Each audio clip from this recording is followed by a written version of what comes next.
I know somebody somewhere, somehow, some way is sick of my story. They sick of me coming on here saying go get help and things like that and not telling you why I'm so passionate about it. And some of y'all already know. But the truth is some of the struggles that you have, I've shared those struggles. I've had those same issues, those same thoughts have even crossed my mind at a time. There were moments where I wasn't quite sure of myself. I wasn't quite sure of how to go about getting help. I wasn't quite sure about what I should and should not do. But I knew one thing. I knew I had my faith. I knew I had my family and my friends. And I knew that there was help available. What I'm asking you to do is to do that same thing. Recognize those things that are around you. Your family, your friends, the help that's around you. And make a phone call that can save your life. 3 simple numbers, 988. Don't take much. Don't require much. Just you taking the time to say, you know what? I need more help to deal with this than I'm doing by myself. And that's okay. So before you go and make a decision that we got to live with, make one you can live with and go get help. Now let's talk football.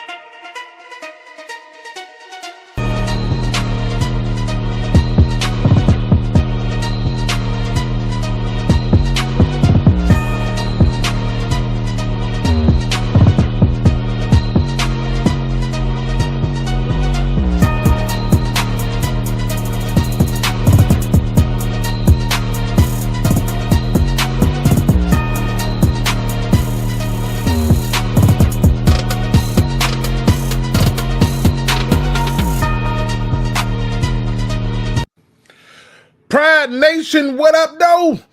What's going on, people?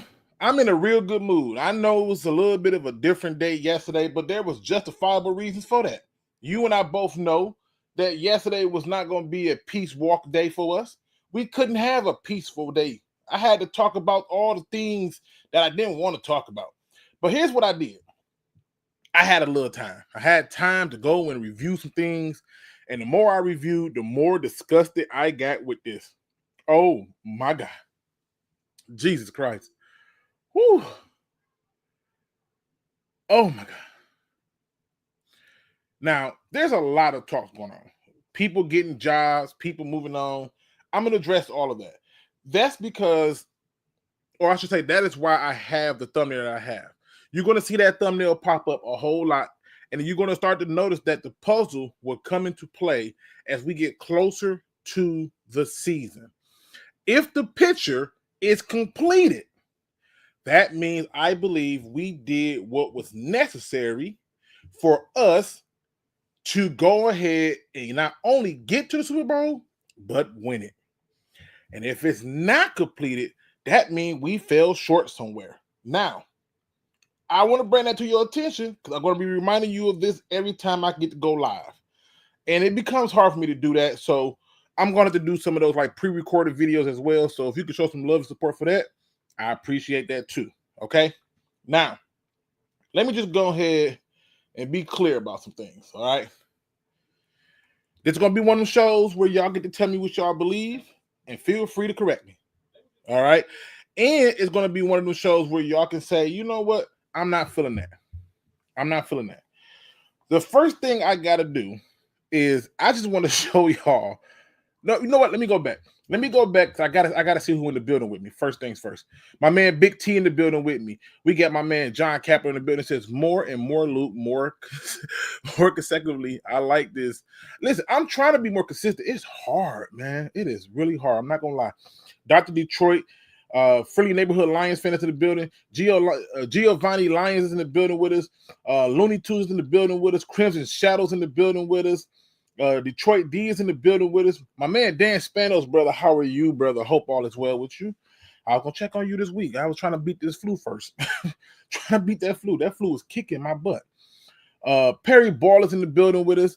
Hey, Luke, hope you are having a great day. I am. Hope you're having a good one, too. Chrome is in the building with us. What up, though? My man Ed W said, I caught you live. I'm glad you're here, bro. My man Nola's in the building. I'm not trying to forget nobody. Motown Football is in the building. Makai Holt is in the building. What did he say? And Luke reports our linebacker coach will be AG's DC. Okay, good. listen. Let me just go ahead and nip a lot of this stuff in the butt. You don't know that you need this and that you should want this, but you should want this and you should need this. And it's because of reasons we're going to talk about. We're going to talk about Dan Campbell's last presser. He said some things in there that I was like, oh, that's good. And some things he said, and I was like, man, what the hell are you talking about? We're going to talk about that. We're going to also address the steps of this and treat this like it's the offseason, because that's exactly what it is. So that's good. If they're taking Shepard, okay, cool. Because I ain't trying to be funny, but our linebackers, yeah, I'm gonna leave it alone. I don't want to hurt nobody's feelings today. We got my man Tim Hutchinson in the building. All right. We got my man Messiah Flo. I hope I do this. Shout out to Luke for telling us about Ben Johnson for a year. I got yelled at. I got yelled at for saying, bro, this play calling is suspicious. Like, and you know what's funny? I'm gonna hit on a lot of those things because I want to point it out, but I didn't know how bad it was until I knew how bad it was. You know what I mean? That's the truth. Dolomite's in the building. We got Hatterhouse in the building. We got Sivian Judah in the building. Make sure I miss nobody. D-Map Zuna's in the building. Ramon the New Age is in the building. And one funky line fan. I think I hit everybody. I'm pretty sure I did. All right, here we go. Hold on. We got Chiefs. Easy three-peat. And you know what? I can't get mad. You got a whole entire league behind you. I ain't mad at you. When they want something to happen in history, they'll find a way to make it work. I'm just saying. Hey, so if they three-peat, cool. I would look at where all the money is at, because wherever they feel like they can get the most money is what they gonna do. Do not be surprised if that Super Bowl is in the NFC. Just saying. But I do get what you're saying, though. All right, listen. I just got to show a few things from the previous game because I didn't know. You know what I mean? Like, you know how you know, but you don't know? All right? So, the first thing I'm going to show is this play. And I talked about this basically yesterday, where I was like basically what happened was after I did the show, I had a few people send me messages and it was like, yo, Aaron Glenn's defense was not the right defense for that game. And I was like, okay, cool. But I knew that the defense was weak, right? So I started examining it more and more. And I want to give credit where credit's due. This video, which, you know, obviously he's pulling the same stuff I can get, but this is his channel. And as you can see, I'm subscribed to him. So please go over there and watch the whole video. It's a 17-minute video where he's breaking down what he saw. We share a lot of opinions, but that's not the point. It was this particular angle that he showed that lets me know that not only was this not a bad call by Aaron Glenn, this is just poor execution by the players. Obviously, this dude, Iffy, needs to reach out and touch somebody, but it's kind of hard because he's engaged. There's a hand right here. That's not the point. My man Vildor needs to understand that I get it. He's trying to make a play. He sees that he's switching the ball in his hand, and so he's balling his fist up to make a punch. Just make the tackle at this point, right? Because he was dumb enough to run inside. So just make a tackle. I see what he's seeing. But if he goes for the tackle instead of the punch, this play is stopped. That's it. It's over and it's done. He goes for the tackle. It's done. And I totally get it. But what threw me off, what threw me off was this thing right here. Let me just go back just to this thing right here. And again, oh, this is the wrong clip. Let me go back. I'm sorry. Even after this, right? I'm just looking and I'm saying, okay, boom. Now, I had too much time on my hand to go back. I watched this game now to count 4 times in its entirety. I even went and got the all 22s just because I could not believe what I was seeing.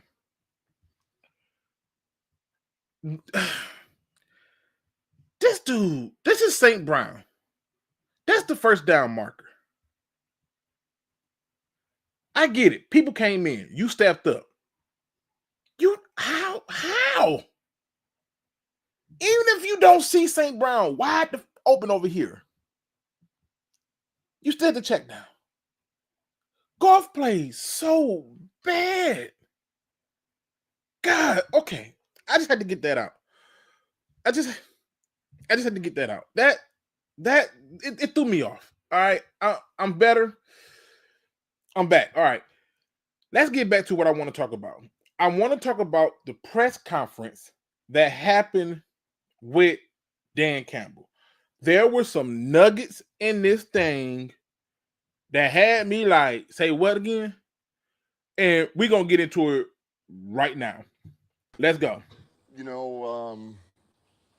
was tough set up for golf to have success with our playmakers, St. Brown, our running backs, the O-line, the whole deal, JMO.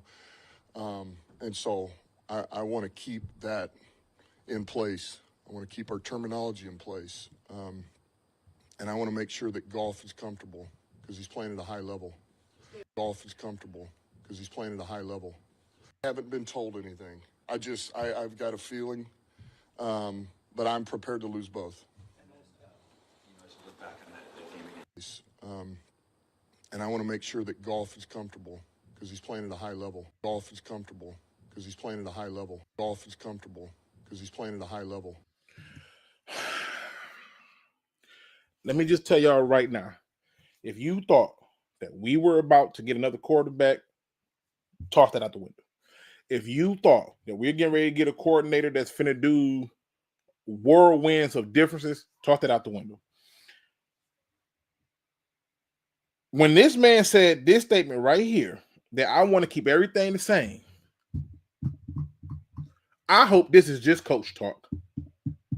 What do you mean you want to keep everything? You literally have talent to play around with. Could you imagine if Jordan was like, hey, I know I can dunk, but instead of dunking, I want to see if I can do 3 backflips while all the defenders are right there, and if I can jump over them and dunk. It would be ridiculous to add more obstacles in your way. But he wants to make sure that golf is comfortable. Now, let me go back just a little bit. Just a little bit. Offense, but also, golf, it's a blind spot. And it should, hey, your offense, you call it. Make sure that I am.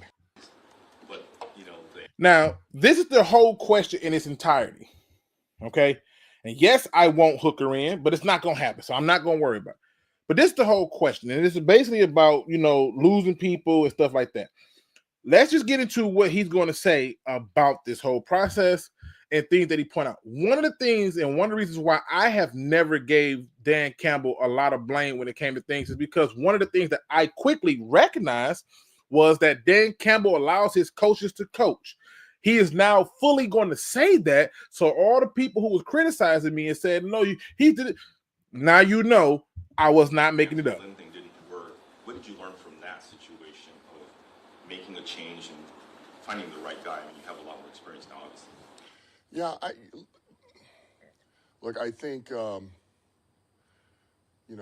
think, let me start here from that. What do you learn? Okay. Man, I just need make sure that I am heavily involved. And however we go, man, I am very offensive heavy, I think is the best way to say that. So certainly picking, I am picking that, but I need to have my checklist done. But then on top of that, I need to be part of the whole process. I need to be part of the whole process. There was a number of things when that transition took place, you know, hey, your offense, you call it. I'll have some things I want. And then I'm with Brad. So openly, he's telling you he allowed Ben Johnson to do what he wants. That tells me that Ben Johnson started David Montgomery at the beginning of that game. That tells me that everything you saw was him allowing Ben Johnson to do his things. And every now and then he would chime in and say, no, we need to play that dude this and this. I get it. Why am I bringing this up to the offseason? It's because we must also understand that as we get ready to transition into some new people, some new players, some new coaches, we need to understand that not much is going to change. And to be truthful with you, he's been successful with it. So I understand why he doesn't want to change it. What I don't get is why you're going to be stubborn enough to not make those changes. And if you're going to now put your hand more inside the cookie jar for the play calling, good. Put your hand inside the cookie jar for the play calling. I'm all for it. I'm down for it, right? If you're going to do that, go get her done, right? I'll be the first one to cheer you on. But the reality is that he's making it clear to everyone that this is what he's going to do. This is how he's going to do it. He had allowed them to do the call that they want, but looking back at it, he realized he should have been more vocal. He should have been more open and clear about what should happen in the games. That is a knock on him. And some of the best have those type of knocks. Now, again, not much you can say or do, but it is what it is, right? So when you see those type of things occur, you don't even get upset about it. You just go, okay, this is what it is. Now, in this presser, he talked about how they came up short. He talked about how if they had played their B game, they win the game. Yeah. You think? He talked about how it was just a perfect storm for how everything went wrong. Yeah, you think?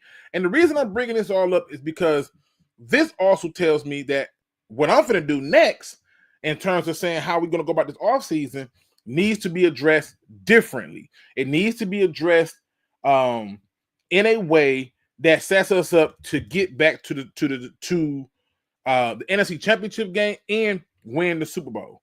That is the plan. That is the goal. That should be the only goal and the only plan. All right. So this is just reality. Now, when we get back into what my man is over here talking about, because he's talking, I just want you to remember these last words about this part for Jared Goff. We're getting ready for the draft. I'm looking for players, free agency, blah, blah, blah, blah. And so you kind of allow all those things to happen, and it's a blind spot.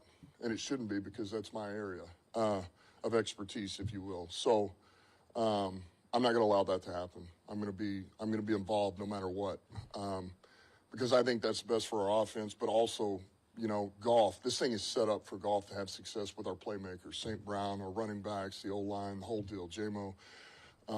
And so I want to keep that in place. I want to keep our terminology in place. And I want to make sure that Goff is comfortable, because he's playing at a high level. Okay. All right, Dan. To lose one or both coordinators at this point. I would expect to lose. Now, let me get down a little bit further. I want to say it's about right here. Let's see. Disaster, you know. So we got to be much more consistent. Look, that team's been good with takeaways, and they did it again in a big way. Go back. Well, we're going to look at everything, but this is one of those bizarre and we've been that way since I've been here. So does that mean a couple of things get tweaked? I already told them I owe them that. I'm not going to go, and you're pretty healthy, you know, and then up and Brad and I sit down and talk about. All right, here we go. That's the part. I'm sorry. You have to get what position group or whatever needs to improve the most, you think, going into next year? Now, if you were wondering about what he's talking about, he's saying what position group needs to improve the most. All right. And the reason he's saying that is these are legitimate freaking questions, because you are now in the offseason as a number 1 seed with a 15-2 record. I want y'all to remember this. They lost 2 games. And they shouldn't even lost. They really should have only lost 1. The only game where they had no chance was the Buffalo Bills. The other game, they laid an egg in that one too. They should have lost the game against the Texans, but hey, defense rose up. So we're going to leave that be. But here's the thing. This part in the next clip is what got me to where I'm at. And I don't know if I should not answer that yet until I really do self-scout. And I really look at it, game for game, player for player, matchup for matchup. And Brad and I sit down and talk about, man, where do we really need the most help?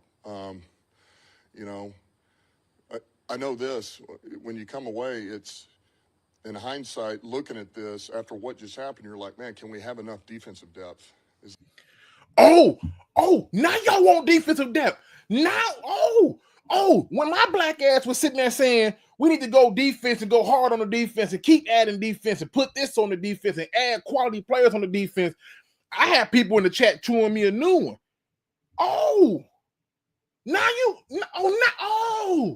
So when you were making all them investments on offense, constantly putting help on the offense and stuff, I got you. Go ahead, y'all. Y'all keep possible, talking. Because we were loaded. You don't think about losing ones and twos in every group down there. So, but you only have 53 spots, and I just go back. Well, we're going to look at everything, but this was one of those bizarre, freakish years. It just, you do the same thing you did a year ago and you're pretty healthy, and then this year it was one of those years. So, but what the hell is he talking? Now this right here, he tripped me out on. What the hell is he talking about? Was we was pretty healthy. When? Every year we had a bunch of injuries, and then we brought more injured people in. I had to argue with people about Davenport, like, bro, this is a terrible signing. I'm like, I was making bets. I said, I bet you he don't play 10 games. They like, what? I dropped the number down to 8. I bet you he don't stay healthy. What can you say? And again, I agree with one fucking Lions fan. That's a question that you cannot answer before the draft. I get it. I totally get it. And yes, would it be nice to have had Carter? Sure would have. But there's other circumstances to it. I believe we could have got Carter and we could have still got Gibbs. That's my opinion. All right? So I'm just saying. Now, where he really started to get me going is when talking about. I'm just right here. Brad, now we're going to get into that over the next 2 weeks. We'll really deep dive our roster. Where do we feel like we can get better? Because ultimately, that's what we want to do. We want to bring in more competition, and that competition has got to be right. It's got to match the guys that are in that room. I already told them I owe them that. I'm not going to bring in somebody that doesn't belong here or doesn't endear themselves to their teammates or doesn't believe in what we believe in. But they got to be able to help us and bring competition. We'll do that wherever that's at. Obviously, some things will change, some naturally. Do you think there's anything fundamentally that needs to change, or are you one game can change what you stand for, what the team, what that philosophy is? No, Now, this part is beautiful. I don't believe that he should change his philosophy. I don't believe just because he got new people coming in, he should change all that. I don't believe that. But I will say this, and this right here, me and one funky Lions fan going to agree on. And I don't think he's going to make it to the second round, but if he do, great. It don't matter. You need the most dominating, disruptive linebacker in this draft, and you should be drafting 2 of them if you don't get one in free agency, right? And Barrett Carter has shown that he has the capabilities and the speed to be sideline to sideline. I can't tell you how many times I watched Jack Campbell. If he had a half a leg more speed, he could have made the play, and he just didn't. And it's cool. You are what you are. He might be better served in other areas, but it's cool. But I don't think he should change his philosophy. But I'm going to let him keep cooking because I really want people to understand this before I dive into this other part of this video. I want y'all to hear what he's saying about the offseason before I dive into it, because then the first thing people going to come in the video who don't listen and say to me is, well, he said this and this and this. I don't need you to tell me what he said. I'm showing you that I've already heard it. I'm showing you that I've already went through and I combed through all the evidence. Here it is. I don't see philosophy changing. I think what we are is what we are, and we've been that way since I've been here. So does that mean a couple of things get tweaked? A couple of things will get tweaked, just the nature of having new coordinators, if that happens. Because you want it to be kind of their flavor, their style with it. But yet, what I want is what we're going to do, and what we're about, and what golf's about, and the runners, and what we are on defense, and the nature of the way we play. I want to play man, To all you people who came in the chat and was on Aaron Glenn head and said that, oh, he's playing man coverage too much. I don't know if you heard your head coach, but I want to play man. Dan, tell the people who couldn't hear in the back. With it, but yet, what I want is what we're going to do. With it, but yet, what I want is what we're going to with it, but yet, what I want is what we're going to do. With it, but yet, what I want is what we're going to do. And what we're about, and what golf's about, and the runners, and what we are on defense, and the nature of the way we play. I want to play man. You want to play man. So when you start sending me players that you want me to address, I want you to understand something. Don't send me nobody that does not fit for defense in man coverage. Do you understand?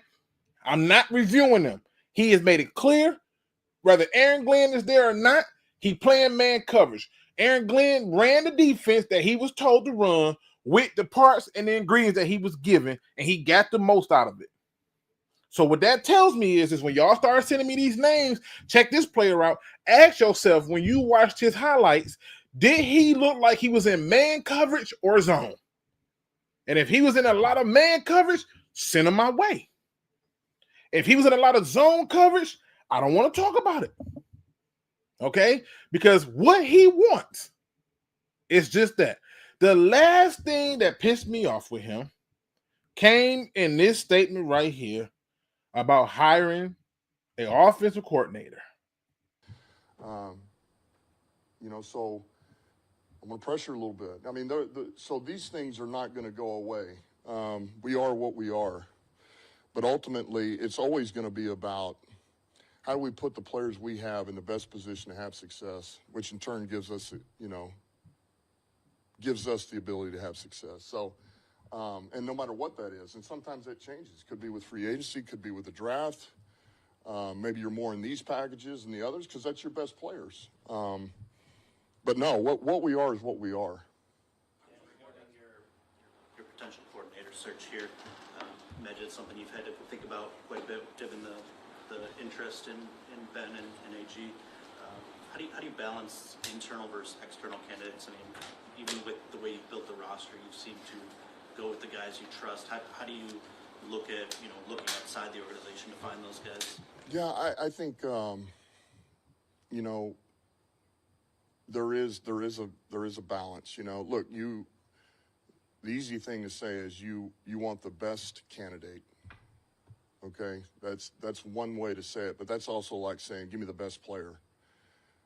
All right, give me the right player, give me the right coach, give me the right coordinator. That's really what I'm looking for, more than if you're going to start slapping a best on them. I'll just give an example. A guy like Terrell Williams, I'm fortunate that I believe he's the best, but he's also the right guy.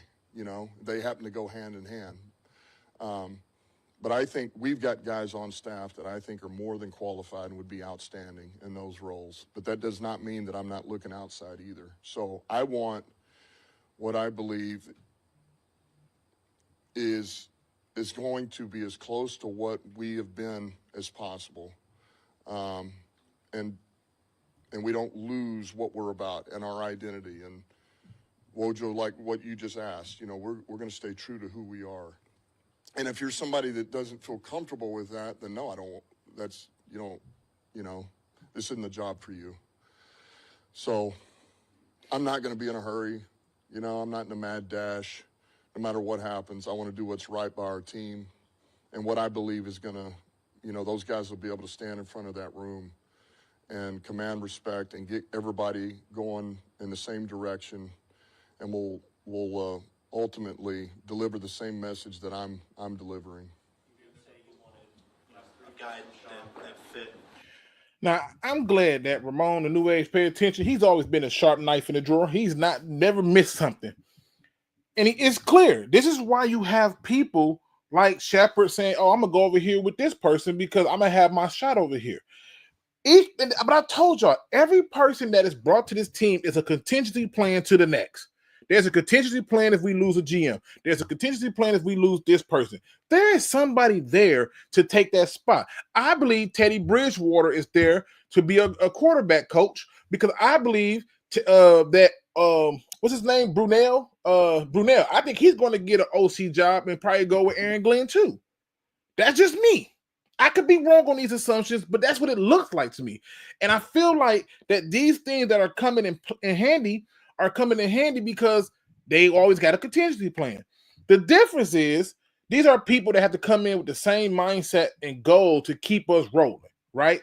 And so this next question that they're going to ask him about Jared Goff and having Jared Goff decision or input on an offensive coordinator is what pissed me off. And I love Dan Campbell, but I don't like this answer. Sometimes he's too honest. I get it, but damn it, I just don't answer some things. Some things act like you didn't know what the question was. Okay? Act like this is news to you. So that's just the way it works. I get it. All right? But just hear me. Hear him out as he asked, Jared Goff's opinion. With Goff, I mean, that was really important. That's obviously understandable. How much do you incorporate his voice into finding the right guy if you have to replace Ben? Yeah, that a lot. I want his input, and to me, that's important. That's important. That's what Ben did a great job of is working, those guys working together, and the system was kind of built from the ground up, and it was to help him and for him to be a part of, and so that's huge. He'll have a lot of input. What he says is going to says a lot to me, I should say. Now, is it going to be the ultimate decision? No, it's not. But what he says is going to mean a lot to me. I don't give a care what the hell he say to you. You don't take his opinion for nothing, all right? You don't take his opinion for nothing. I just paid you. You're going to play and perform. It's just that simple. And after what you just did, I don't think you really want to have too much pissing contests with me. All right. So I'm just saying, I did not like that. I did not like that at all. I wish that he had went a different direction. I wish that he would have chose something else. So how do we start this thing over? How do we rebuild this first thing? The first thing that we have to do that we cannot skip under no circumstances is we have to start in free agency. We have to start by identifying those free agents who are currently on our team who get to stay. And guess who gets to do that? You and I. We get to play this game. I'll give my opinions on who get to stay and go, and I'll take yours too. But at the end of the day, because of what he said in his presser, is how I'm approaching this. Man, people who can play press, it's what he's looking for. That includes linebackers. Send me linebackers with coverage skills. Coverage skill. Send me defensive ends and edge rushers with pass rush abilities. Okay? They at least got a second move. If all they do is swim, don't send them to me. If all they do is rip, don't send them to me. Let's have some fun right now. First things first, I am on the website Over the Cap. So if you want to go and play with this, feel free to go to Over the Cap. And all you got to do to play around with this essentially is play with this right here, the cap calculator, and it lets you play around with it. Now, all these people over here on the right, we get to make some hard decisions on. My first order of business in rebuilding us into a champion is doing the following things right here. First things first, let's go ahead and figure out other free agents on our list who should stay. Kevin Zeitler. He got to go. Okay? You cannot extend this dude. Let him walk. Okay? He has to go. There's a good chance that you can draft you a guard. Maybe Manu is ready to rock and roll, I guess. I don't know. Right? Something. Prayers up. But you still get Graham Glasgow under contract for another year. And I think you should keep him, even if it means he's going to be a backup. And if he starts, fine. Then it's Graham Glasgow at one guard and Christian Mahogany as the other one. And then you still draft your guard. Fine. But you don't pay Zeitler. You cannot. I would not. All right. Allen Robinson, receivers come a dime a dozen. You cannot pay him. But I would bring back Muhammad. I will 100% bring back Muhammad after like the first 2 waves of free agency. And if I can get him on a super cheap deal now, well, I will retain him, right? I would extend him if I can get him on that deal. Something low-key like this, I can do it, right? If I added on a couple of years or whatever, I could probably do it. In this case, I'll probably just leave it at that. Boom. All right. Tim Patrick. This one again, receivers come a dime a dozen. Yeah, I know he did good for us. I totally understand. But your money is going to be wrapped up if you and you're going to probably more than likely pay Jamison, right? So you're going to pay Jamison. So you'll have Jamison, Amon-Ra that you're going to pay. Your third receiver can be anybody. Seriously. I don't really care who it is, anybody. And I know you traded for him. I would not re-sign him. Now, chat, talk to me. I know this is a sore spot for people. And I already got a few re-sign Tim Patrick. I ain't mad at you. If you feel that you would keep him, fine. But you remember, his money takes up a spot from somebody else. I just don't think so. All right. But if you do, okay. We just signed a receiver from Michigan. I get it. Now, I wouldn't. Vildor, don't worry about it. He'll be there by the time training camp starts. Nobody's picking him up. He'll be there. Bridgewater's going to be a coach. No questions asked. Next up, you got my man's Newman over here. He can go. Derek Barnes, your linebacking core is so short that you need something. Can you live without Derek Barnes? Sure you could. But I think not having Derek Barnes changed a lot of stuff. And as a backup at best, he would be good. Would I retain him? Yes, the hell I would. Even if it's a short time, I'm keeping him. Kominski, he would be there for training camp. Emmanuel, he would be there for training camp. Levi Onwuzurike. I don't know a person who has thought to themselves and said, Levi Onwuzurike is worth all this money. My issue with him is you still been hurt. You still be up and down. You've had some success and some plays going on. That's great. But you ain't lived up to what we thought you was going to be. I would let him walk and let him test the market. If somebody else picks him up, great. If they don't, we bring him back at a later time. Okay? Jonah Williams, I didn't even know he was on the fucking team. Let me just be honest with you. I didn't know he was on the team. I had no clue that this man was even on our squad. I can't tell you much about the dude. All I know is I looked up when I did this and I was like, good grief, this dude is on the team. I did not know. All right. Iffy. Y'all not gonna like this one. Let him test the market. I'm sorry. Let him test the market. If somebody else pick him up, great. You still got Amik Roberts coming back because you got him under contract for next year, right? You still got Ray Straw, right? Who can play safety and can play corner, like, and you got a draft coming up in a free agency. So yeah, we may lose Iffy, but there's somebody else you can add that can help. I would let him walk. Dan Skipper, we have let him go many, many times. And every time he's made it through free agency unscathed. Let it happen again. It will not set you back. Kyle Pico, let him ride. Coda, Awasaka, something like that. I feel like I got close to it. Don't you judge me, all right? Or Coyote, something like, whatever it is. Let him walk. Let him walk. Pat O'Connor, let him walk. Matter of fact, Craig Reynolds, let him walk. Matui, let him walk.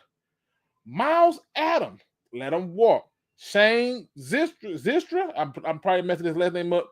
Let him walk. Nowinski, let him walk. Zeke Turner, run his ass up out of here. Run him. Put a pit bull. You know how the old Rough Rider video was? And they had all the pit bulls. Get like a bunch of bull terriers and pit bulls and cane corsos behind him so he can get the hell on. Okay? Bagley, I say less. All right, we all right. Khalil Dorsey, he will make it through free agency. Anthony Pittman will make it through free agency. At this point, you get in my drift. There ain't much you really want to re-sign from there. Now, if there's somebody that y'all think we should keep, like how we got the vote for Tim Patrick, say that. Say that. Yes, Luke still fucked these names up. I'm not good with names. I'm not. It's the truth. It's the truth. All right. So we need Pat so Max can join. All right. So James Mitchell, he gone. So you want to keep? No, we still got what's the tight end? Brock. We still got him. So I don't want to. I ain't mad at you, bro. I'm gonna tell you like this. I can't knock what you're saying, but I ain't mad at you. But the two guys that I kept, I think we need to keep. But because we're going into a free agency where I think we can get some stuff going, I really want these people. Like, for real. I really want these two. The reason I want Muhammad is because I saw Muhammad play inside, outside, play run, and play pass rush, and he did just fine. All right? Now we got some people that says, anyone that goes, I got 2 words for them. Bye, Felicia. You gave him the bye, Felicia? Dang. Mitchell to the Panthers already. Good. As long as he gone. Luke had to hate reading Hawk's name. Boy, listen. Them hockey names, boy. Listen, them hockey names, I don't even try it. I don't even mess around with it. I'd be like, hey, what's the name for short? Because I don't want to hurt your feelings. I'm with you. I don't think they're gonna pay J-Mo neither, but we'll see. If J-Mo, I put it this way: if J-Mo go crazy next year and shows like some responsibility, they'll pay him. Like they'll pay him. I remember the first game, the way they won. Goff ran over to Campbell and hugged him like he was his long lost son. Campbell is too loyal. Took off. What if Goff? See, that's the thing. The loyalty is what brings players here. That's what it is. Detroit Fan Report says Kevin Zeitler returning for his 14th season. You think we're going to re-sign him?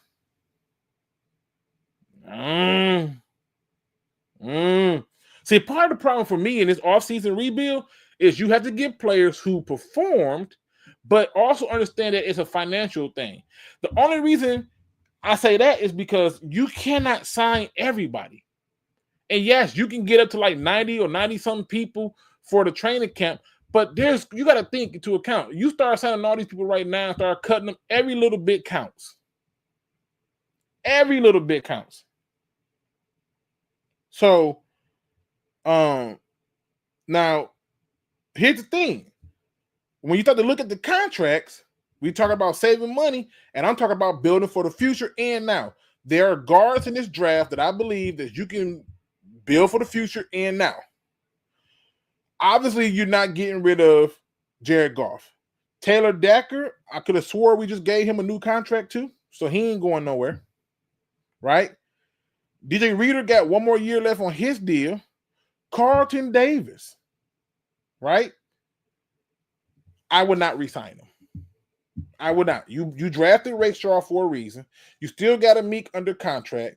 Yes, you still need cornerbacks, but you can draft them and you still got a free agency coming up. And the question is, what is Carlton Davis going to stay here for? Because Carlton Davis has had a career similar to Davenport where he's been hurt, then played well, then been hurt. So, and there were some times in the games where he didn't look his best. But that's to be expected at the cornerback position. I get it. I would not re-sign Carlton Davis. Chat, feel free to correct me on this. I thought about cutting Graham Glasgow until I saw that dead money. The top line of the dead money up here. When I saw that dead money, I was like, yeah, I'm only going to get 2.1. I'm going to take it. Nah, I'm good on that. I'm good on that. Yeah, Not to mention, we still got people under contract. This one's going to shock a lot of people. I would move on from Khalif Raymond. I would. Why? Why would you do this, Luke? Because he's a gadget guy. And yes, he's shown consistencies in the areas, but I think he returned, one kick for a touchdown since he's been here? One? Or punt or whatever. But it's got to be somebody who can do that. Like, seriously, somebody? And he 31. Somebody? Maybe I'm an a-hole. Please tell me, chat. Am I the a-hole here for this? Khalif Raymond, would you keep him or would you move on? I mean, 2 punt returns in how long? 3 years? I mean, I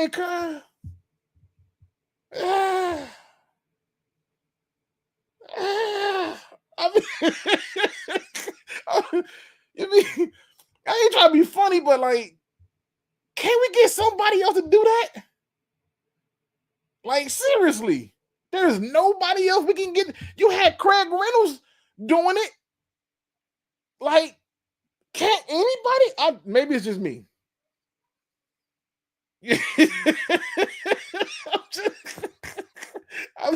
Maybe it's me. You know what I'm saying?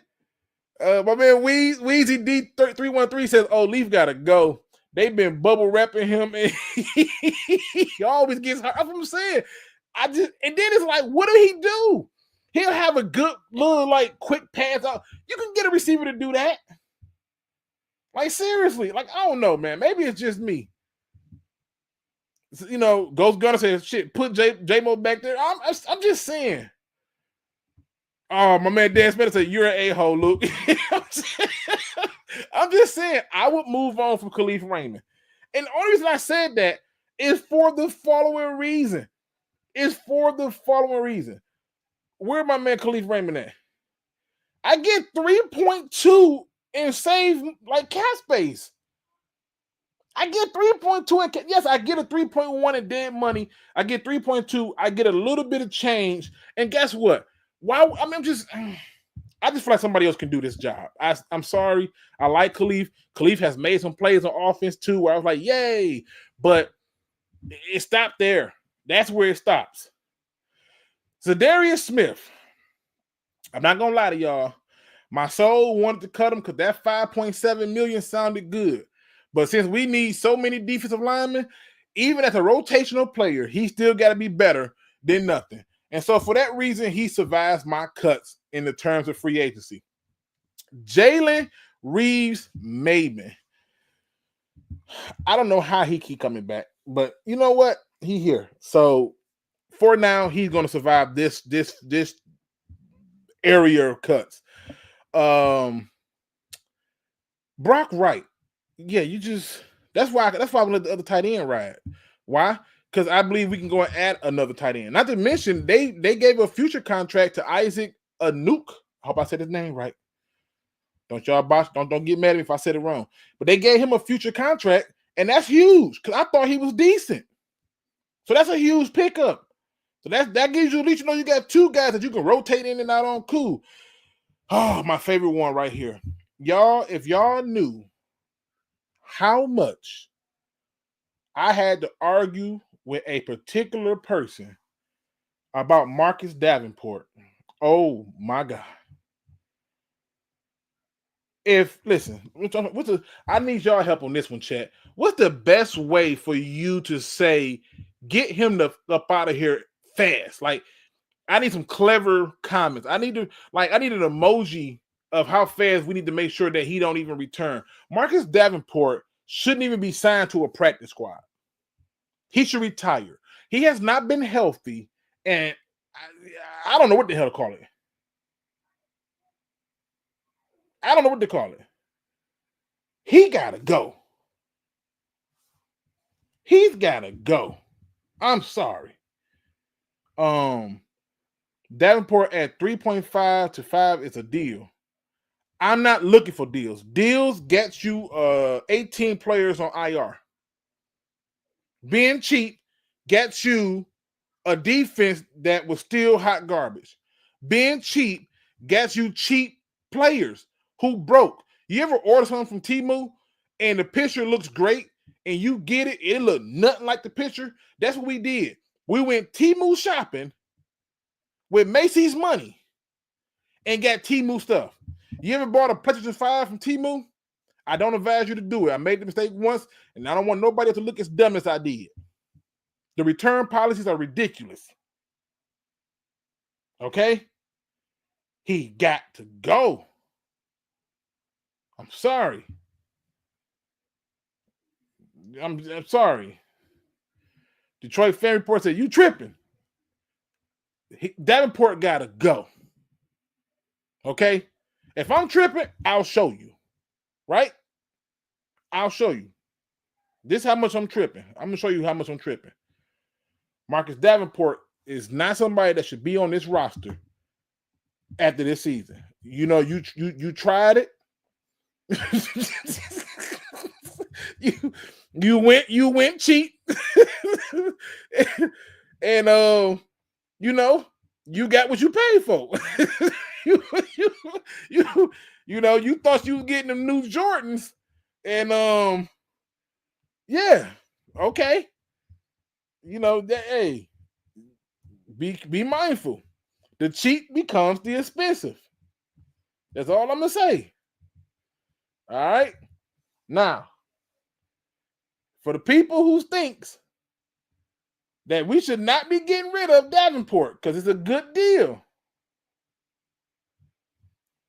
I see what you're saying now, but I'm just saying for the people who think it's people. I'm telling you, I've had these debates, I've had these arguments.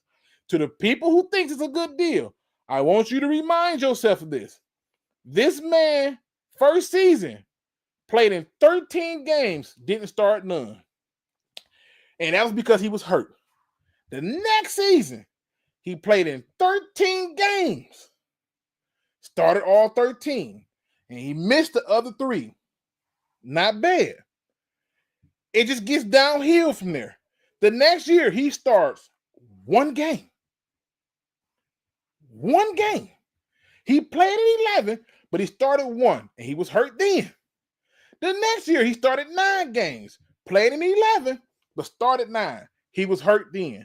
The next year, he played in 9 games, started, but played in 15, was hurt that year. Got to Minnesota. Minnesota thought that we did it. We're gonna replace the dude that was opposite Darius Smith. We're gonna replace him with Davenport. He starts 3 games, played in 4. He comes to Detroit. Little old me, I'm crazy as hell. I say this is a terrible pickup. He starts 1 game, played in 2, and was hurt again. This man is literally Mr. Glass from Unbreakable. You cannot bring him back. Just want to put it out there in case somebody was confused. Broderick Martin.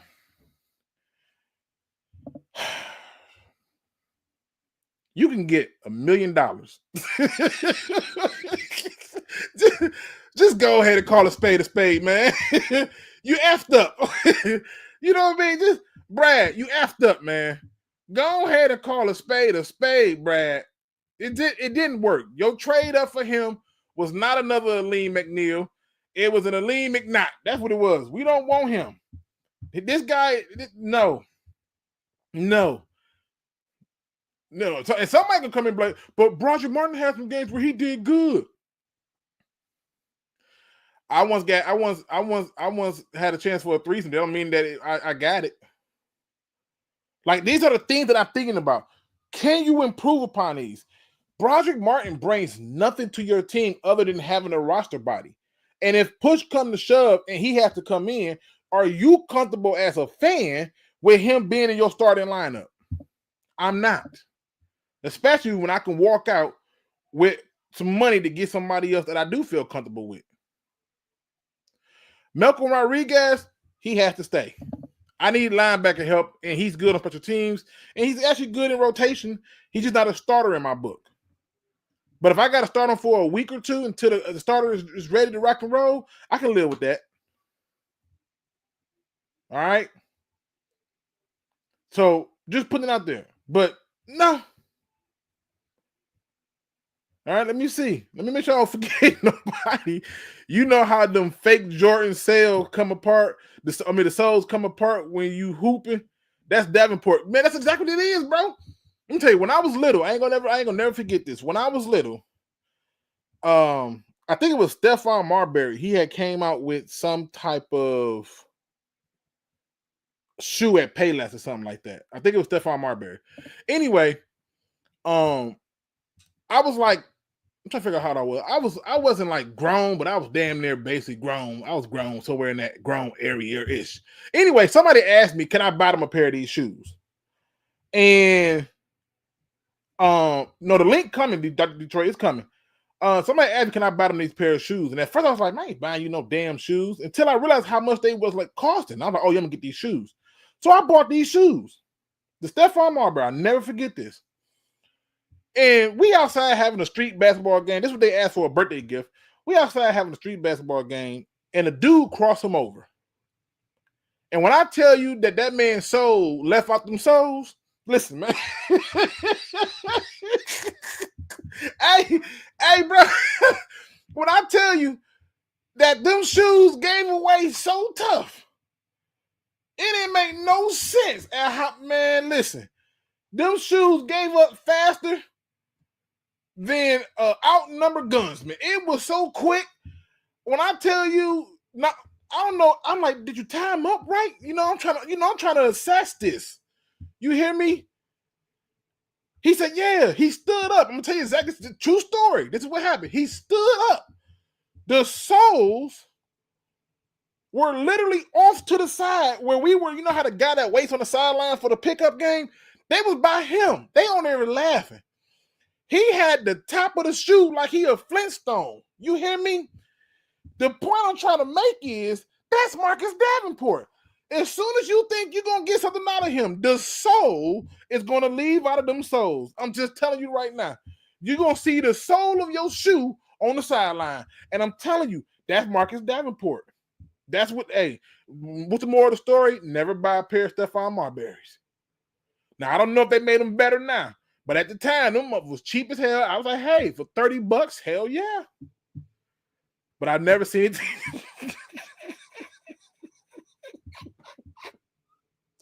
I've never seen anything like it. I'm sorry. Just got to put it out there. I'm sorry, y'all. I'm back. I'm professional.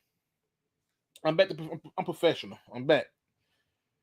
The N1 shoe, man, bro, don't get me started. And again, like you say, it's the N1s. All right. Let me put the link in the chat, man. I'm having too much fun. Let me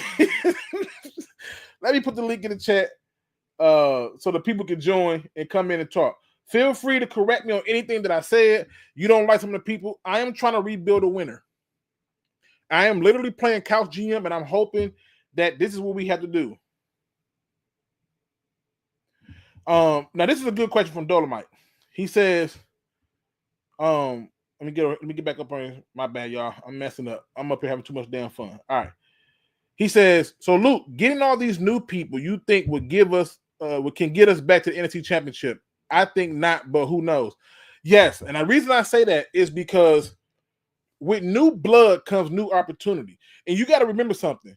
One of the benefits of being the number one seed, of being on the Detroit Lions, of being in the playoffs, everybody saw y'all play. Everybody know what to expect. Everybody know that you should have ran the ball. When those new players come in, they will embody that same mentality. And guess what? When we have injuries, you're not so panicked because it's like, oh, we got these injuries. The entire defense is what was the cheapest thing on, and that's what broke.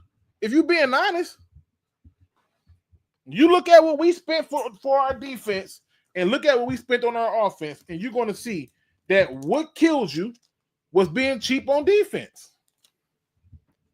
So I'm just putting it out there. Shoot. It's I remember those shoes. I had a Stephon Marbury, Stephen Barry's jersey from Oakland Mall. See, hey. Let me bring in my first guest, Dr. Detroit D. Detroit D, what up, though? Oh, he ain't even ready. I'm gonna give him a minute. Detroit D, let me know when you're ready, man. Do Campbell bring in Robert Saleh as DC? I pray to God he do. And everybody's like, why do you want Robert Saleh?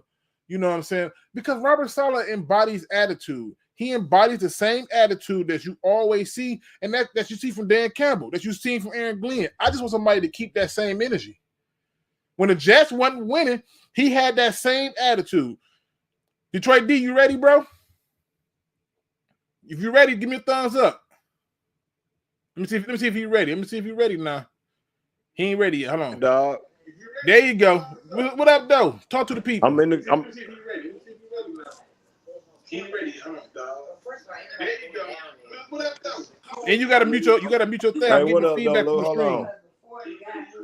on. I'm here, baby. All right, talk to the people. Yeah, I'm ready, bro. Go ahead, talk your stuff. Bro, at the end of the day, we need some new blood, like you say. We already have our core. We just need a few. We need a few people to fill in, to handle. You know what I'm saying? To handle the depth. We just need a few. And if you think about it, if you look at a good house, the foundation is everything, right? And so when you talk about that, That's our all we foundation. need, bro. We have the foundation. But guess what? You can go and get a house with a We good have the foundation. Right, you got the house. You got the good foundation. You can go get a house with a good foundation. It got good bones. You can throw a little paint in there. You got a beautiful house. Right? So that's why for me, I'm looking to try to get long-term answers. We need one dog. Hey, bro, I'm linebacker. gonna tell you just like this, Luke. Brad. We need one dog. Go ahead, you talking. I got you, man. I'm listening. We need a new DN to go with Hutch. You know what I mean? A real dog. You know what I'm saying? And also, you know what I mean? A real dog. And also, I feel like we need a big DB, a physical DB. So you want to add another cornerback.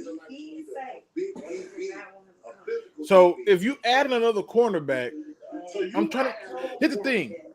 Yeah. My belief is if we can't get another cornerback, we need some real athletic linebackers.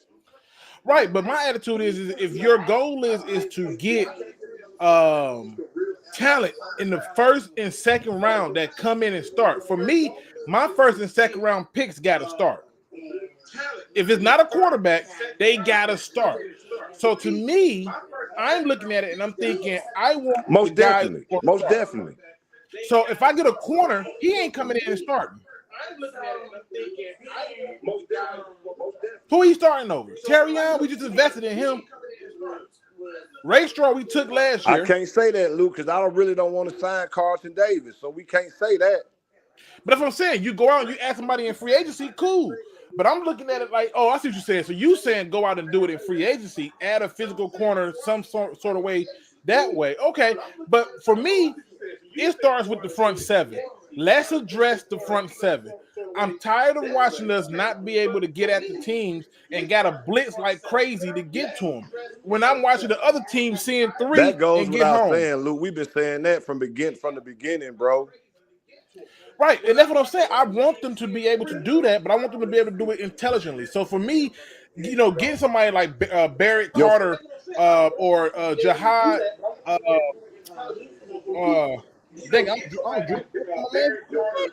of Alabama, number 11 or 30, whatever it is. Get somebody like those. I say, okay, cool. You know what I'm saying? But we need an athletic guy who can play some man coverage, and that's what I'm looking for. I'm looking for people who can come in, play some man coverage, and do their job and do it well. That's what we're looking for. And that's what I'm looking for. I'm looking for people who can come in, play some man coverage, and do their job and do it well. That's what we're looking for. Hey, Luke, I ain't gonna lie. In the draft, we need at least 2 to 3 dogs. I don't care where they draft them at, what round. We just need 2 or 3 dogs. You know, we got St. Brown in the 4th round. You know what I mean? Now you got to turn your TV down because I can hear you talking and I can hear me talking. So just turn that down for me real quick.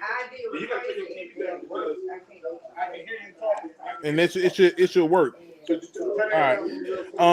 Now look, before I get you up out of, because I got some more people in the back waiting. What else you want to give the people? I got you now. All right, cool. So before, because I got a few more people waiting, so I want to give you your opportunity to talk your stuff before you get up out of here. Hey, man, that's all I really wanted to say, man. Show me Brian Branch jersey. You know what I mean? Because that's my favorite defender on the Lions. You know what I mean? Then it's Hutch. But I'm telling you, dog, we ain't going nowhere. We got our core. I see us going 12-5 next year. And guess what? We ain't gonna get no bye week, and we're gonna sprint through the playoffs and win the Super Bowl. Well, no. Hey, I'll take it, man. I appreciate you for always showing love and coming through, bro, for real.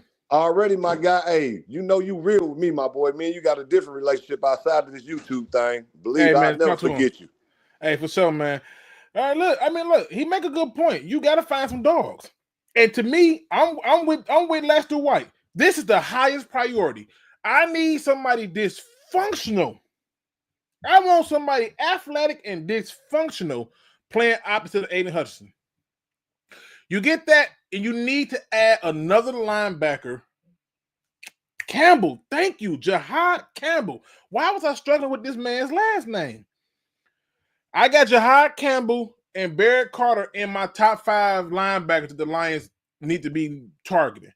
All right. I got a list of some videos coming out, but again, I'm doing the film breakdown. I just completed those 2 people's films breakdown this morning, seeing how all the stuff was shut down here in Detroit because it's cold as hell.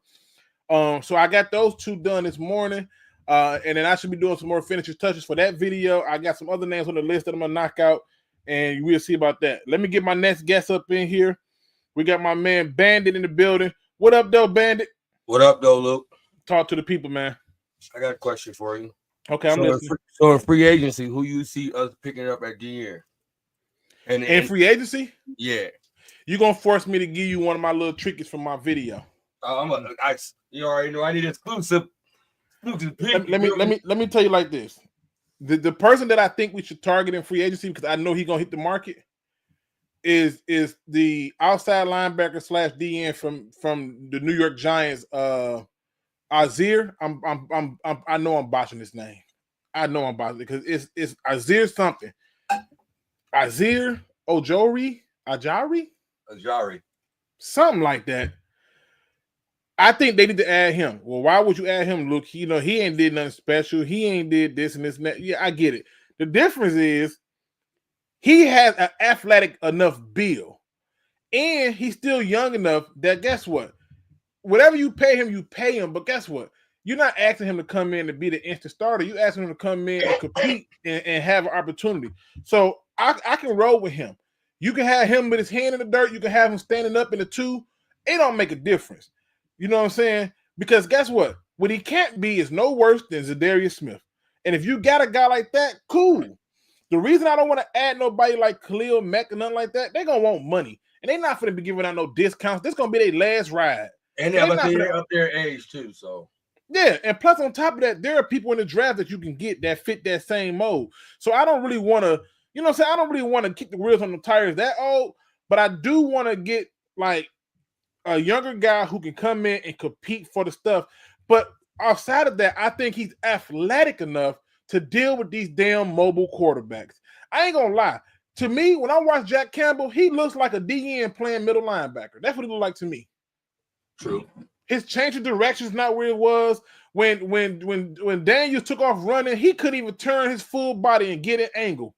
So I just want something a little bit more athletic, but that would be one of the people I would target right there. All right, I got another one for you. Okay. See how my Buckeyes just won a national championship. Congratulations to you. Appreciate it. The DN they got for the Buckeyes. Do you see the Lions taking the attempt to pick him up? He won't get there. Most of them players won't make it down that far. Brad to trade up in the first round though. I do believe he's going to trade up again. That's another video tricky that you got me to tell. But yeah, I do believe that we're not staying put. He's trading up. Yeah, you got to think about the pattern. He was ready to trade up all those drafts except for the draft where he had the number 2 pick. Right. Every other draft he's ready to trade up, and he actually did a lot of trading up in his past draft. That is something that he really wants to do. Right. So he really wants to do those types of things. I do suspect that he will trade up to get his target, unless he can mortgage that draft pick for a player a veteran status that he believes can come in and help them immediately in the way. And again, there's some cheap options out there that I think we can trade for and get just because I think they need to change the scenery and still got some production in them. But again, those are different videos I'm working on. So you trying to get me to, you know what I'm saying? You got me out here, you know, leaking stuff, man. Come on, man. Gotta get the people what they want. I hear that, man. What else you got for me before I get to the next people? Oh man. What was I about to say? Oh, you gotta get big up to JEMlive going over 1,000 yards. You thought he wasn't gonna do it this year, but he did. Yeah. Come on, Luke. Come on, Luke. We better than 80 yards. No. I didn't think he was gonna get no 1,000. I didn't, and he did. And kudos. I ain't mad at it. I think he needs to definitely still work on his game. But yeah, I ain't. Hey, and his maturity. And the maturity part, we're gonna leave that alone. We're gonna leave that alone. But yeah, it's there, man. It's there. And if y'all don't know who I'm talking about, man, this is Bandit, man. Bandit got a whole YouTube channel. Y'all know what it is. Stop playing. Yeah, I'm over at Detroit Fan Reporter on YouTube, man. Make sure y'all check me out, man. Subscribe, man. 100%. Let me get these last few people because I told my kids that I was gonna play with them this damn Mario party. Yeah, I gotta play. I got an NFL show to do tonight, so. All right, man. You be safe out there, brother. Go shop, bro. Good looking out. For sure. Let me bring in my next guest, my man Gunner. What up, though, Gunner? Hey, what's going on, Luke? Not much, man. Talk to the people. What you got for me? Well, I got a couple free agents on the D-line. That one of them I know you like coming out of college from the Cowboys. Also, Digizua, the interior D lineman. Yeah. He's a free agent this year. I don't think he makes it to the market though. Yeah, I think if he does, I think he might follow Dan Quinn to the Commanders, just because that's who he had the most success with. And that's what I'm saying. I feel like like you got to look at like circumstances. Like people go where they feel like they did their best, and on top of that, I think Dallas is looking at it like, man, we're short anyway. They're not going to let all that stuff just keep leaving like that, man. I just don't see it. Well, yeah, as soon as Dan Quinn left, their defense was Swiss cheese. Well, hey, you know, that's what happened when you got poor ownership. You know, everybody couldn't understand why I was all hype about having an owner who knew how to text, but now you understand. Right? Yeah, and Neville Gallimore from the Rams. It seemed like he had a pretty good year there after leaving Dallas.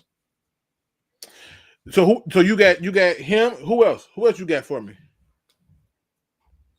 There's one guy from the Chiefs. I don't know if he'll end up leaving or not, but Charles Omenihu, only 28 years old. Yeah, but you know what my problem with him is? Yeah. Even when I watched him on the Chiefs, he's forgettable. And he's forgettable because he's a cleanup guy. And that's cool at times, but I need a guy to make a play if I'm bringing you over here to be on the team. Like, and one thing about Dan Campbell, he likes those guys who can play multiple positions in and out.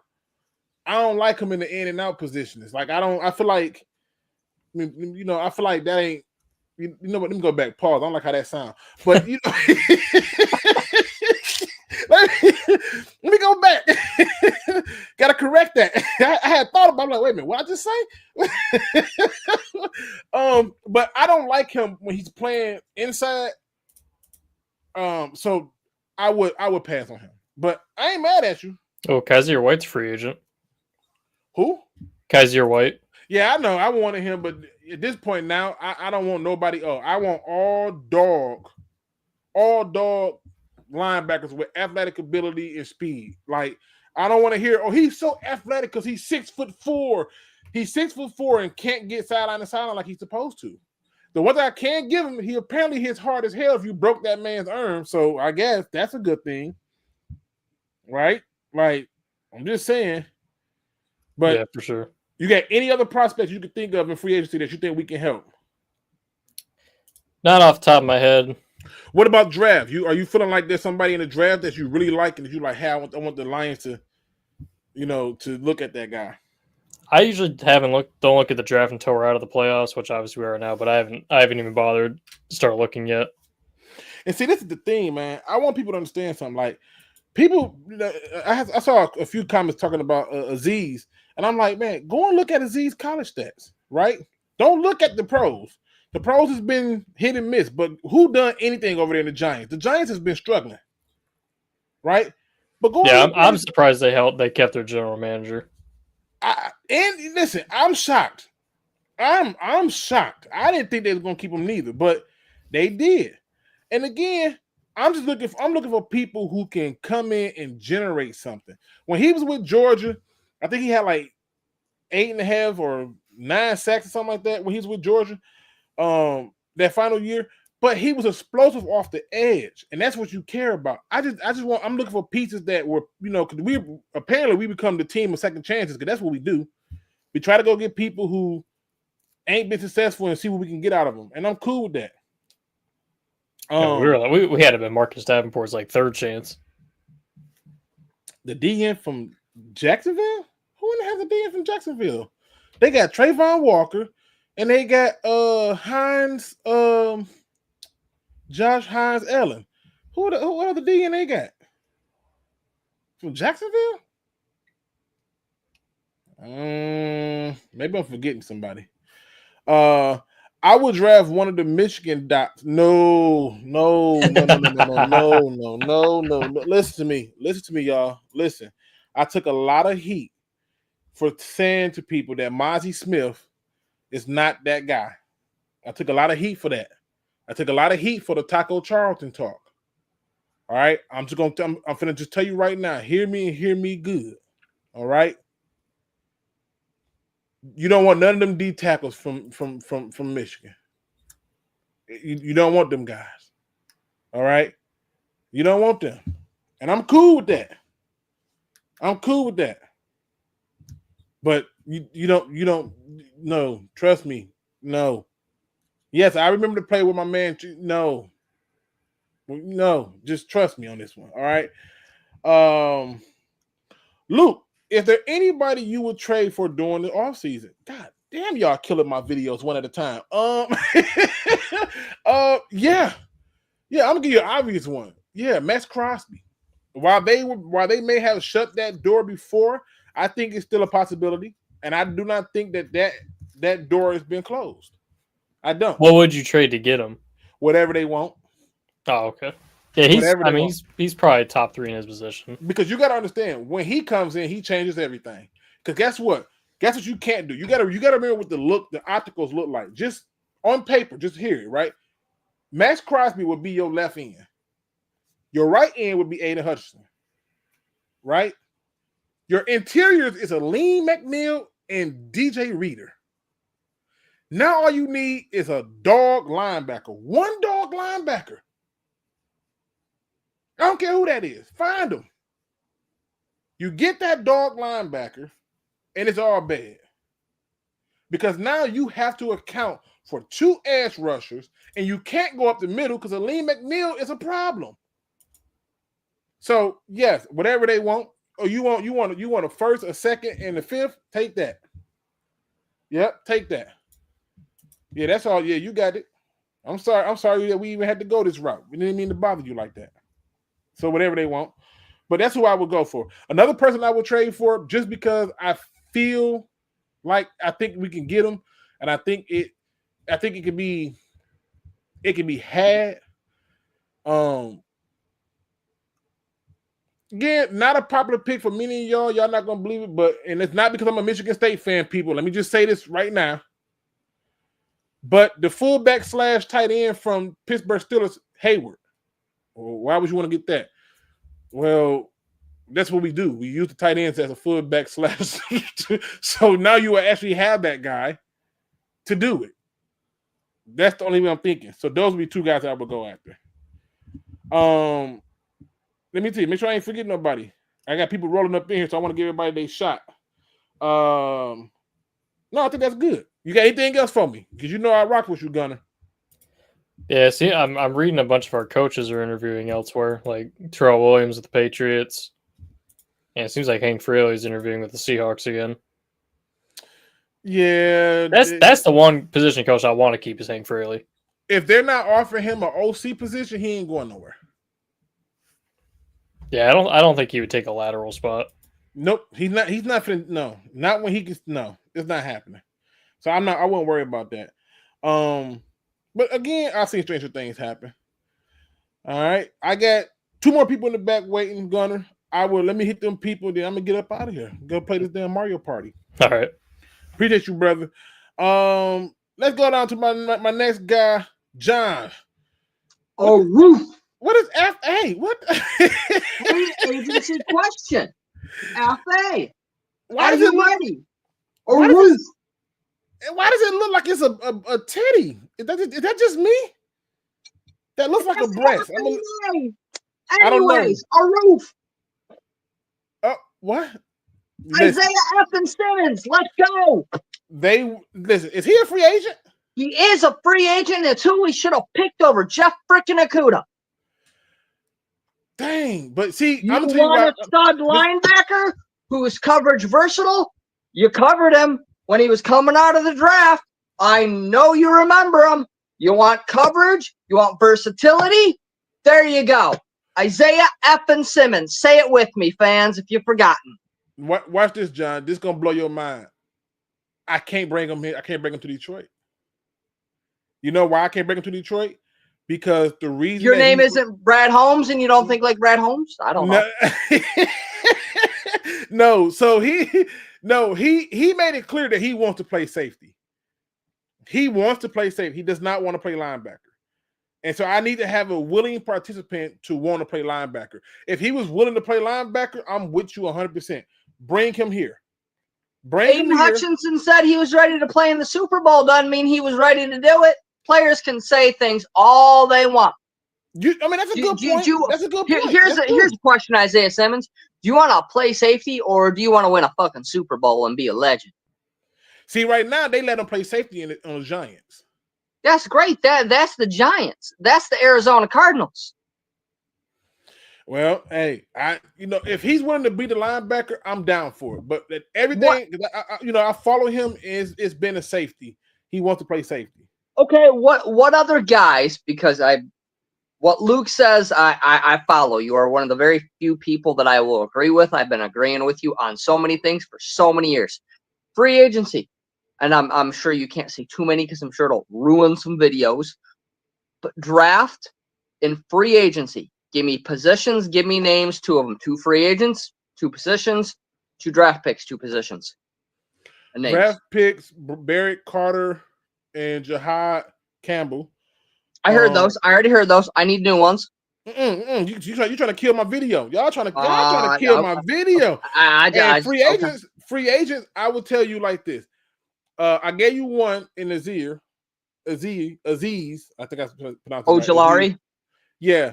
And then the second person that I would strongly look at and consider, which again, I think they're gonna cut him, but I don't know. No, I'm saying that for the video. I'll give you another name. Okay. I would then say we need to look at a receiver that many people have forgot about. Ooh. And that's because I believe he will hit the market. And that, in my opinion, is going to be T. Higgins. What? Yeah. So follow my logic here. You still got to pay. You still got to pay JMO. But they like giving big receivers to Jared Goff. So how big is he? I forget. Is he a 6'4" guy? Like a 6'4" guy, 6'3", somewhere in that area. Okay. So I'm just looking at stuff like that. But we gonna have to, it's gonna be something. Again, y'all gotta remember, I'm trying to keep a lot of stuff close to the brass because it's hard to come up with video ideas. I get you. My needs, and after what you said, personally, I think we get rid of Graham and we keep Zeitler if he's healthy. So you've got Mahogany and Zeitler. Mahogany did pretty damn good in the playoffs. I know PFF doesn't mean a lot, but he had like a 91 apparently. We're set at our starters. I want good backup guys. I want second string players from other teams that could be third strings here because we are so good. Guard, edge, and corner. And that's really what we need to get. Guards, And I would even argue a backup center because that guy that we drafted late in the round, Sourcedale or whatever. No, not him. And we also signed a futures deal with some kid that was a draft free agent. No, I know. That's what I'm saying. But them type of players like that, them going to be the guys in the background. Those are our third strings. I need second string. But I'm just saying, like,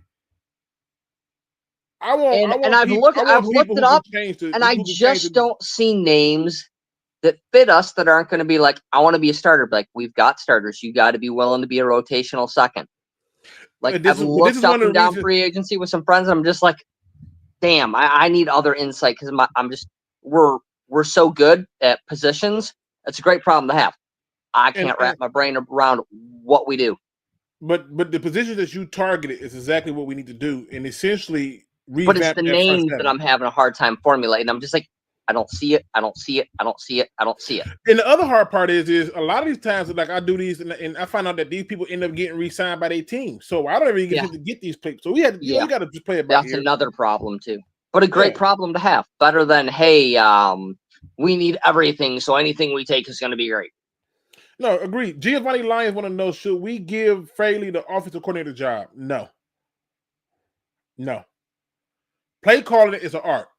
And as you see, if you do bad play calling, you have bad problems. I'll give you a perfect example. The Atlanta Falcons should have had a Super Bowl. I don't know what they OC at the time, which I think he's that year when they were stupid great on offense and they lost to the Patriots. And all they had to do was run the ball. One of the greatest offenses in the last 20 years was that team. Well, hey, I'm just saying. And look what happened. Don't we have a nuke at center? Yeah, I'm trying to find somebody that, because I do worry about Frank Ragnow too. I'm just being honest. No, I do too. But the thing is, in free agent, in the draft, there are no centers that I've seen. No, but there are some people who've played center and played guard that I've seen. So it just depends. Okay. It just depends. All right, let me see, Luke. What positions do we need the most? Linebacker and D line. So because outside of our starters, we have nothing at D tackle. Outside of, and I'm blanking on their names, injury, Reader and we got Reader, Aleem, and Aiden Hutchinson. Aleem, yeah. Outside of McNeil and Reader, we have no defensive tackles. The guys that we have behind them can all be third stringers if they're going to stay. I need second string rotationals. I mean, and again, we don't know what Wingo going to be, but I ain't trying to wait around. There is Wingo, but still, like, I need another second string next to him, and that's depending on what Wingo does. All right, listen. Let me get my next guest in so I can get on. Go Lions, my kiddos, man. And appreciate you for coming through, John. All right, and my last guest is gonna be Mr. Ed W. What up, though? Thank you for being so patient with me, man. I'm just trying to get everybody in so I can go ahead and chill with my family. Because this cold weather is changing up life for people. But go ahead, man. Talk to the people. Hey. You got for me. All right, can you hear me good? I got you my Bluetooth. I hear you good. Go ahead. All right. Hey, first of all, I'm gonna have to give you the biggest apology ever about Aaron Glenn because I wanted him out of here 2 years ago. Oh yeah, y'all all wanted him fired. I want him gone so bad. Fired. But now I see that the mistakes was actually from Dan Campbell. So because that video actually opened my eyes to that. Then we know what Brad gonna do, the unorthodox and unexpected. So whatever we want, we ain't gonna get. What else we got going on over here? Oh, and then we're asking for a lot of changes, but we all know that if it ain't perfect, golf can't do it. He just can't. If it ain't perfect, golf can't do it. Golf cannot do it. Everything was he knew the minute Hutch went down, he had to ride this team out to the Super Bowl, not a game before. We got everything we wanted, and we treated that bye week like it was our Super Bowl. We never been here. Everybody blessed the generation. I even said my grandparents never saw this, and we still fell short. So it hurt. So now we're all trying to reel. But the problem is we don't in the NFL get these second chances. We for those of the other listeners that older like myself, we've seen that what it was like before Barry got here, and the years that was wasted with Barry, then the years that came with Calvin Johnson, and we are in that other era that we get so close and the letdown is so far. So I am looking at this from a different perspective that I've seen this before. And if Dan don't go get Golf and JMO and go take a couple of people and practice with them on somebody's farm in a back alley away from everybody else and let them practice. Because the only person he has consistency with. Why they gotta go to a farm though? Because they need to be somewhere where they're isolated. They got to just wake up, practice, have breakfast, practice, lunch, practice, go to sleep, practice, no wife, no nothing till you get a Super Bowl. Because Golf, if he's not on point with you where he can throw the ball before you turn, he's gonna hold the ball too long and look like a rookie. I think with Golf is what you're seeing is that sometimes when the moment gets big and he can feel it, he starts to tell himself, I got to do more. Instead of telling himself, all right, we got time. So I don't want to make no excuse for him, but again, I wasn't on the board for re-signing him. I wanted to draft a quarterback, let him play out his contract, and then see what we get. Well, this is what McVay saw. McVay witnessed it firsthand. And then we got it here. We like, oh, we're getting his throwaway. So we built him, we sheltered him, and then he gave us exactly what he gave McVay in the promising moment. And now we see there's nowhere else for Golf to go. We was his best chance. We groomed him, we built him, and now they're so heavily invested in him, they can't even see past a future without him. Let me take a second to address this because I can't believe Super Saiyan Lion is saying this. Now, Super Saiyan, I can't believe I'm reading this. When a lean went out, that's what hurt us in the defense, not Hutch. They were still good without Hutch. What? You mean to tell me what? If only somebody pointed that out, that Aleem McNeil was the best defensive lineman we had. Oh, wait, somebody did. He got his ass chewed out about it. That's crazy. Yeah, that hurt because it's crazy to stop pressure to come up the middle. And guess what?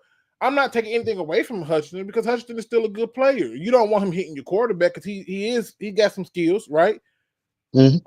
But he that's why I called him Greek yogurt. He's not bad. He's actually healthy for you. You just need some fruit, some honey, something to go with it to make it taste better.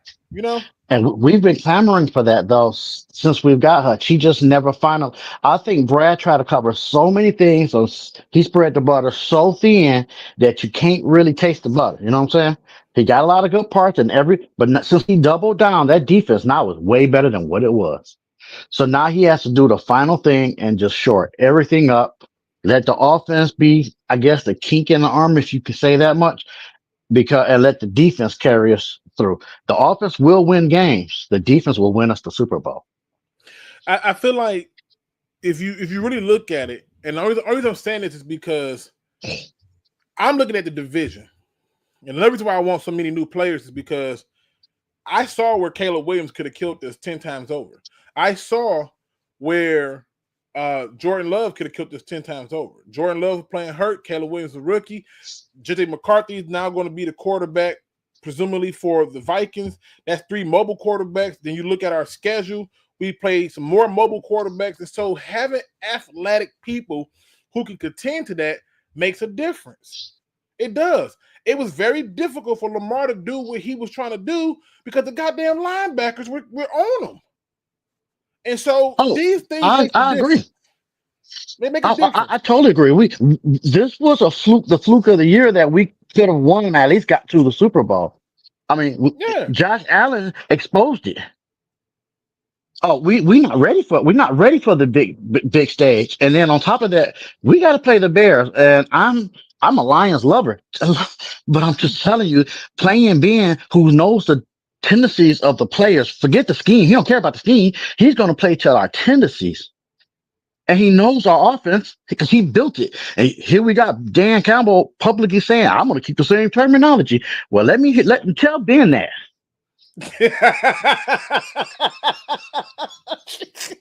Hey, listen, Ben Johnson don't scare me. Ben Johnson don't worry me because the same way that he knows us, we know him. And if you let this man go over here to this new team and do you in, shame on you. It's not him. It's not him. It's the good quarterback he got. No, true. And what's going to happen is they're going to re-up on offensive line to protect their quarterback. They're going to re-up on some more help on that offensive side of the ball. But he did come into a situation with a lot of talent.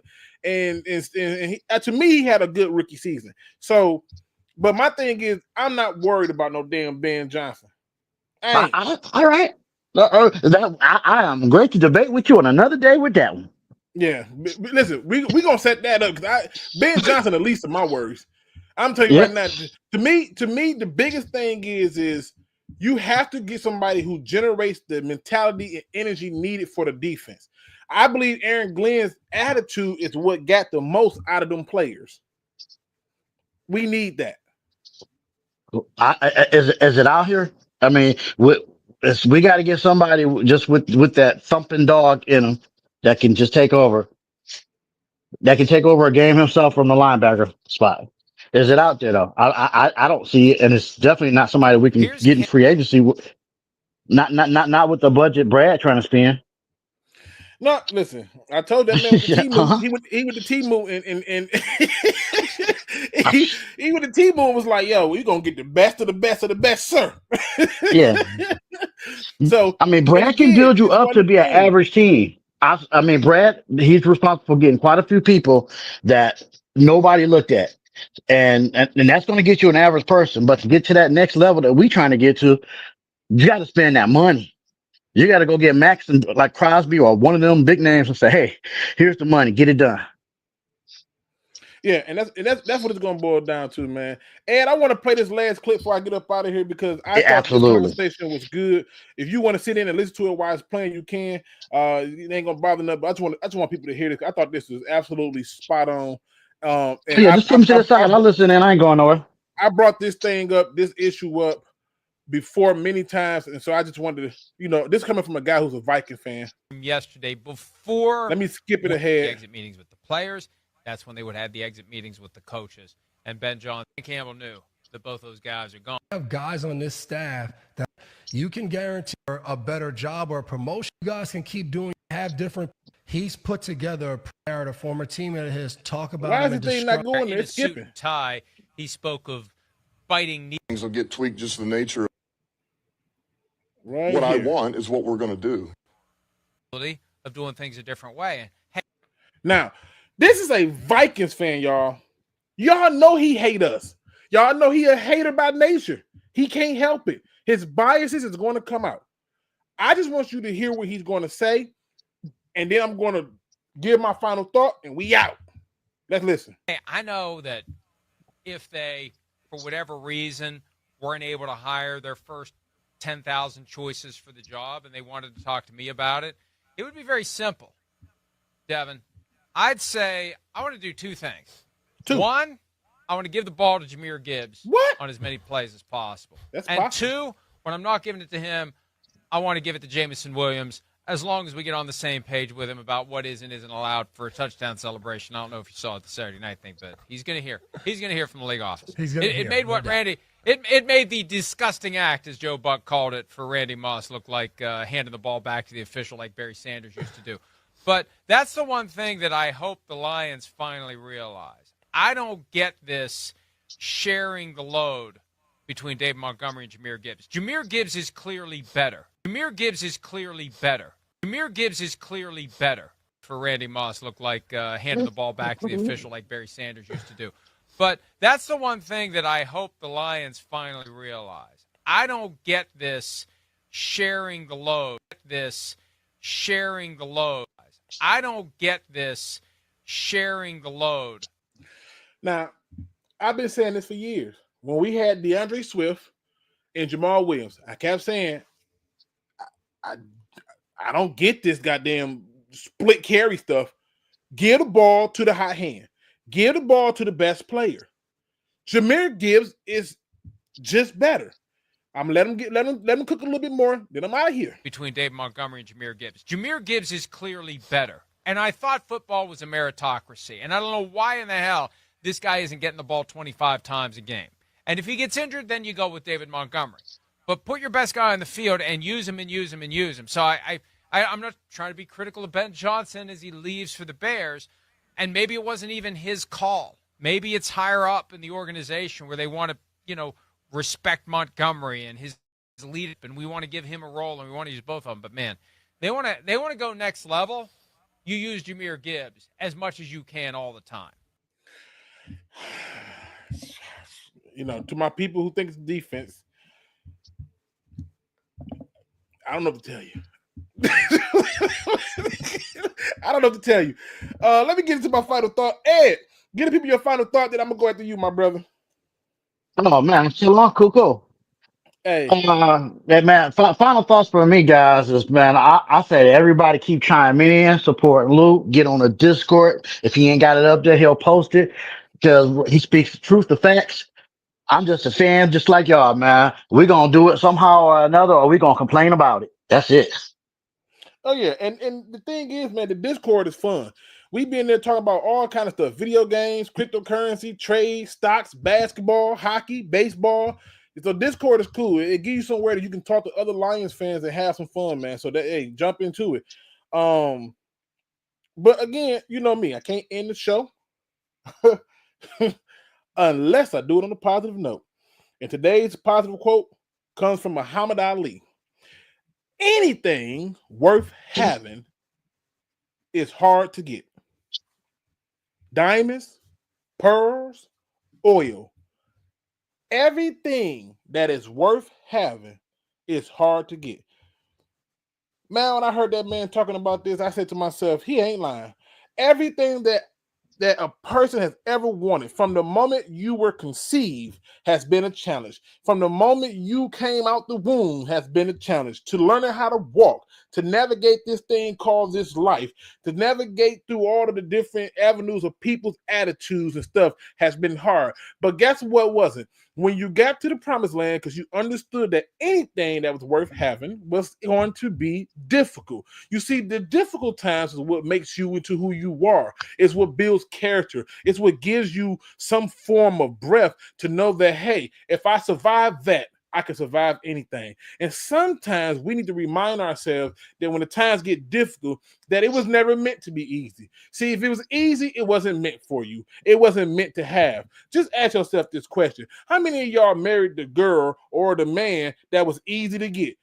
Show of hands. I bet you ain't nobody got no hands up because nobody wants what's easy. We respect what the hard things are. You look at these things in life and you say to yourself, how do we get to a point where we just have to be in a position to be great? It's because it was hard to get into the position. I just want you to remember that every journey is going to come with obstacles, and it's going to keep coming with them. Just because you get to a certain point and have success doesn't mean that you've arrived. It just simply means that the battles that were before you were already conquered. With that being said, ladies and gentlemen, hit that like, subscribe, notification bell, and if at all else, you don't do nothing else at all, don't be no chump. Please do your research. I am out.